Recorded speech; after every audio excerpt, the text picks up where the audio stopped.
Hello student, welcome to online classes in Mary City School. Myself Umesh Yadav. Today we are studying the chapter number third. That is the second part of this chapter. In this chapter, we study about linear equation of two variable. बेटा linear equation of two variable के बारे में standard form उसका बताया था। अगर कोई भी लीनियर इक्वेशन है तो उसका standard form ax plus b y plus c equal to 0 होता है। अब बेटा आपको ये बताना था कि कोई भी लीनियर इक्वेशन है आपको गिवन है तो उसको सॉल्व कैसे करते हैं। तो आपको ये बता दो बेटा कि कोई भी लीनियर इक्वेशन को सॉल्व करने के 4 तरीके होते हैं। There are the 4 types of a method to solve the linear equation. That is, अब देखो बेटा ये 4 तरीके कौन कौन से हैं ये बताएंगे। एक बात बताना बहुत ही इंपॉर्टेंट है बेटा, आपके पास ये पेयर ऑफ लीनियर इक्वेशन है। ये बेटा पेयर में हमेशा क्यों लिए जाते हैं आपको बताएं कि अगर ये स्टैंडर्ड फॉर्म है ax plus b y plus c equal to 0, इसमें बेटा 2 वेरिएबल है तो 2 वेरिएबल को सॉल्व करने के लिए आपको कम से कम 2 इक्वेशन की जरूरत पड़ेगी। क्यों? क्योंकि जितने वेरिएबल होते हैं उनकी वैल्यू निकालने के लिए कम से कम उतने इक्वेशन की आवश्यकता होती है।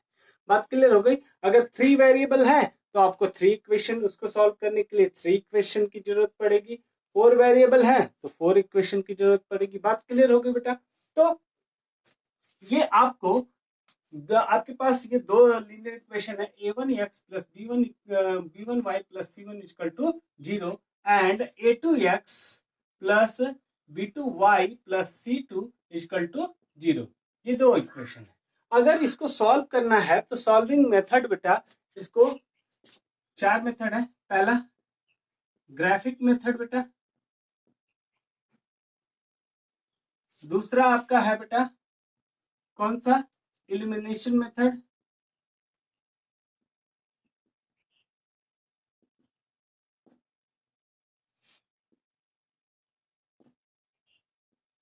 तीसरा आपका सब्स्टिट्यूशन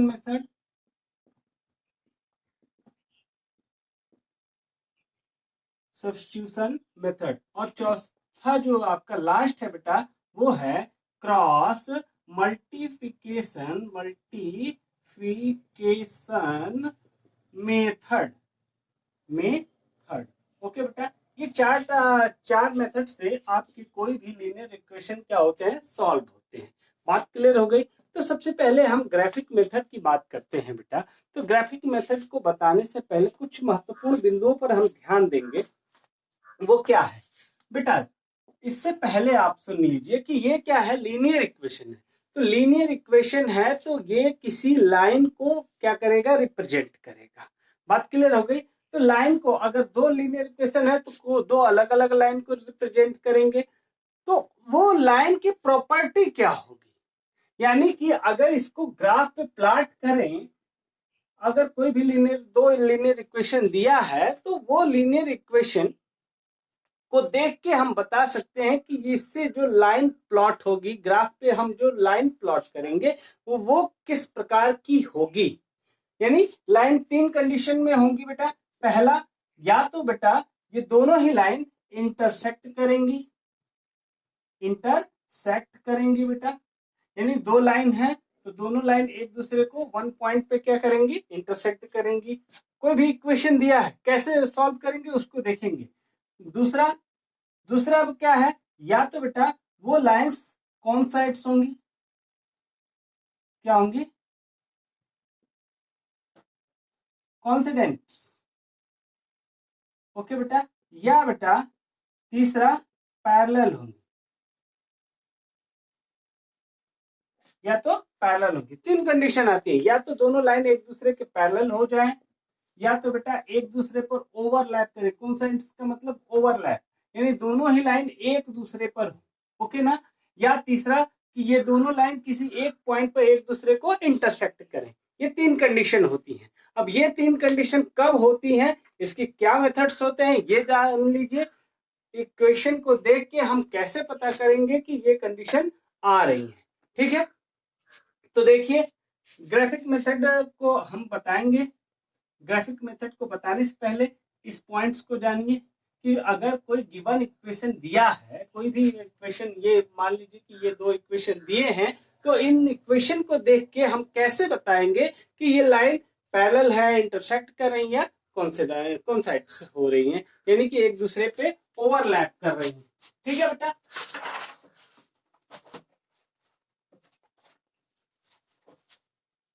तो इसके लिए हमने बताया आपको सिंपल सा मेथड क्या है।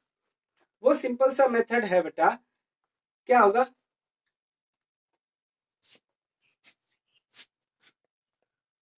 वो है बेटा पहला, फर्स्ट कंडीशन क्या है बेटा, if the from a given equation a1 क्या है बेटा, ये फर्स्ट इक्वेशन के x का कोफिशिएंट है और b1 y का कोफिशिएंट है, c1 कांस्टेंट टर्म है। If a1 upon a2 is not equal to b1 upon b2, then the lines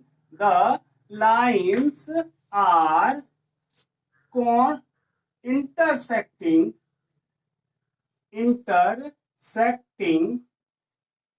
at only one point। मतलब बेटा अगर a1 upon a2 is not equal to b1 upon b2 है, तो ये line से एक दूसरे को क्या करेंगी, एक पॉइंट पर इंटरसेक्ट करेंगी। अब यहीं से इसका मतलब जान लीजिए कि अगर ये इक्वेशन सॉल्व करते हैं तो x और y की वैल्यू क्या होती है।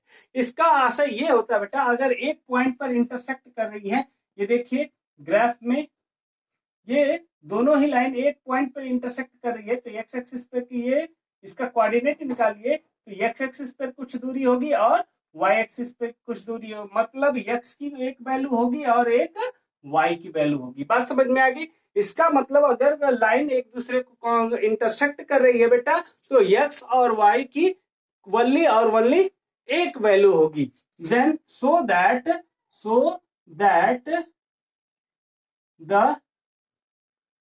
the equation have the given equation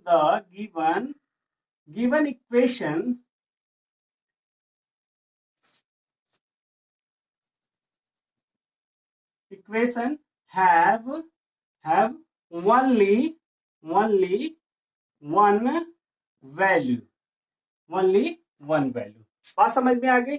यानी कि ये कंडीशन ये कहता है बेटा, अगर a1 upon a2 is not equal to b1 upon b2, तो क्या होंगे, लाइन एक दूसरे को इंटरसेक्ट करेंगी और इस इक्वेशन के केवल एक वैल्यू निकलेंगी, यानी x की एक वैल्यू होगी और y की एक वैल्यू होगी, यानी ओनली वन सोल्यूशन।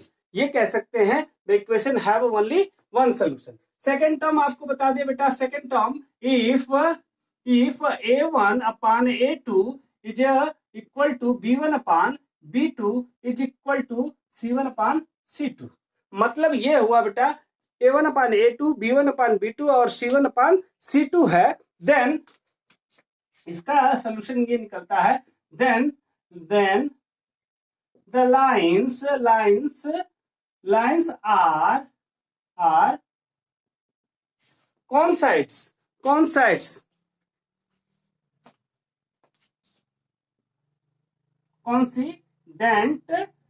कॉन्सिडेंट। मतलब ये हुआ कि ये लाइन एक दूसरे को ओवरलैप करे। कॉन्सिडेंट का मतलब हुआ अभी बताया बेटा कि ये दोनों ही लाइन एक दूसरे पर क्या करेंगी, ओवरलैप करेंगी, और ये लाइन ओवरलैप करेंगी, इसका मतलब क्या होगा, द इक्वेशन सो दैट लिखेंगे, सो that the equations have many solution. क्या बेटा, मेनी सोल्यूशन। ओके बेटा, यानी कि x और y के बहुत सारे मान होंगे। बात क्लियर हो गई। अब थर्ड पॉइंट ये कहता है बेटा, third point, if a1 upon a2 is equal to b1 upon b2 is not equal to c1 upon c2, then the lines are parallel to each other। Okay बेटा, यानी कि लाइन क्या होंगी, parallel होंगी। अगर बेटा लाइन पैरेलल हो जाए तो इसका मतलब एक दूसरे को ओवरलैप कभी भी नहीं करेंगी, ना तो कट करेंगी। इसका आशा ये हुआ the equation have no solution. तो इसका मतलब ये हुआ the equation so that the equations have no solution. क्या बेटा, नो सोल्यूशन। क्लियर हो गया। यानी कि अब कोई भी इक्वेशन दिया है बेटा, उसको देख के हम बता सकते हैं कि इसको सॉल्व करना है कि नहीं करना है। सॉल्व करने से पहले ये कंडीशन चेक करेंगे बेटा, अगर a1/a2 is not equal to b1/b2 होता है तभी उसका सोल्यूशन होगा, नहीं इन दोनों कंडीशन में कोई भी सोल्यूशन नहीं होगा, अर्थात सोल्यूशन ही नहीं होगा, तो उस इक्वेशन को सॉल्व करने की जरूरत ही नहीं है। बात समझ में आ गई। तो आगे चैप्टर में ये इस तरह के पॉइंट्स मिलेंगे आपको, इस तरह के क्वेश्चन मिलेंगे, तो आपको पहले चेक कर लेना है कि a1/a2 is not equal to b1/b2 है, तभी तो उसके भैया ओनली वन सोल्यूशन होंगे, तब उसको सॉल्व आप करेंगे। सॉल्व करने के 4 मेथड हमने बताए हैं, उसको हम बारी बारी से बताएंगे आपको नेक्स्ट वीडियो में। ये कंडीशन क्लियर हो गई बेटा, इसकी स्क्रीनशॉट ले लीजिए और इसको लिख लीजिएगा, ठीक है। अब आपको अगले वीडियो में बताएंगे ग्राफिक मेथड से कैसे सॉल्व करेंगे, और सब्स्टिट्यूशन मेथड से, एलिमिनेशन मेथड से, और क्रॉस मल्टीप्लिकेशन, इनके फॉर्मूले बताएंगे। Thank you.